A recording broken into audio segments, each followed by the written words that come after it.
জীবনে নতুন কিছু আসা, নতুন কিছু কেনা, এই সব কিছুর খুশিটাই আলাদা। আর সব নতুনেরই শুভ সূচনা হয় ভগবানের আশীর্বাদ সাথে নিয়ে। তাই বাবার নতুন গাড়ি কেনার খুশিতে সকাল সকাল মা বাবার সাথে মা বিপত্তারিণী মন্দিরে চলে গেছিলাম পুজো দিতে। তবে এটা মা বিপত্তারিণী চণ্ডী বাড়ি বলে, মন্দির নয়। পুরোহিত মশাইও বলছিলেন এটা মায়ের মন্দির নয়, মায়ের বাড়ি। সব ভক্তরা মায়ের বাড়িতে আসে মায়ের সাথে দেখা করতে। আর এই মাকে নিজের মা মনে করে ডাকবে, মনস্কামনা করবে, মা শুনবে।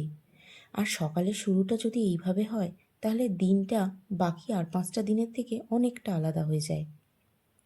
এসে দেখি একজন মাকে বিয়ের কার্ড দিয়ে নিমন্ত্রণ করলো আর আশীর্বাদ গ্রহণ করলো। আমরাও বিভিন্ন শুভ কাজে ছুটে আসি বারে বারে মায়ের কাছে। আর অন্যদিকে ছেলে এত ঠাকুর দেখে কনফিউজড হয়ে গিয়ে নমো নমো নমো নমো নমো নমো নমো নমো করে ঘুরে বেড়াচ্ছিল। আর নিচে এসে বিভিন্ন ঠাকুর মন্দির, বিভিন্ন কারুকার্যগুলো এগুলো দেখতে দেখতে নিচে এসে দেখি আমাদের গাড়ি পুজো স্টার্ট হয়ে গেছে। ঠাকুরমশাই জবার মালা নিয়ে সুন্দর করে গাড়ির সামনে সাজিয়ে দিচ্ছেন। আর গাড়ির ইঞ্জিনেও স্বস্তিক চিহ্ন এঁকে দিলেন। আর চেলি কাপড়টাকে ড্রাইভিং সিটে জড়িয়ে দিলেন আর বললেন লেবু লঙ্কাটা গাড়ির সামনে যেন ঝুলিয়ে দেয়। বাবা সেই মতোই লেবু লঙ্কাটা গাড়ির সামনে ঝুলিয়ে দিয়েছিল। অন্যদিকে ছেলে গাড়ির ভেতরে কিছুতেই থাকবে না। সব রিচুয়াল সে বাইরে এসে বাইরে বেরিয়ে দেখবে নিজের চোখে।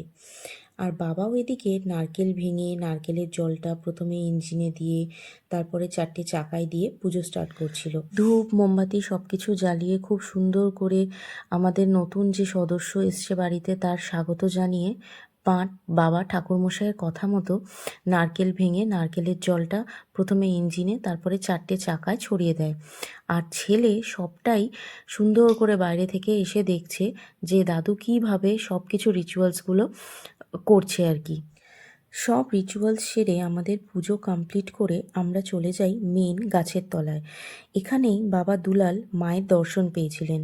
আর বিশেষ দিনগুলোতে এখানে পুজো হয়, বিশেষ করে অমাবস্যার দিনগুলোতে। খুব শান্তিমতো পুজো সেরে বাড়ি ফিরেছিলাম। এই ছিল আমার খুশির দিনের একটা ছোট্ট মুহূর্ত। সময় বা মুহূর্ত তো আর ধরে রাখা যায় না, শুধুমাত্র ক্যামেরাবন্দিই করা যায়।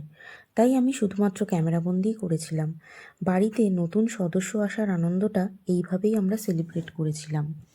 এইভাবেই ছোট্ট ছোট্ট খুশির দিনগুলোকে মনের পাতায় গেঁথে শুরু হয় আবার একটা নতুন দিন, আবার একটা নতুন কোনো স্বপ্ন পূরণ, নতুন একটা জার্নি, নতুন সদস্যকে সঙ্গে নিয়ে।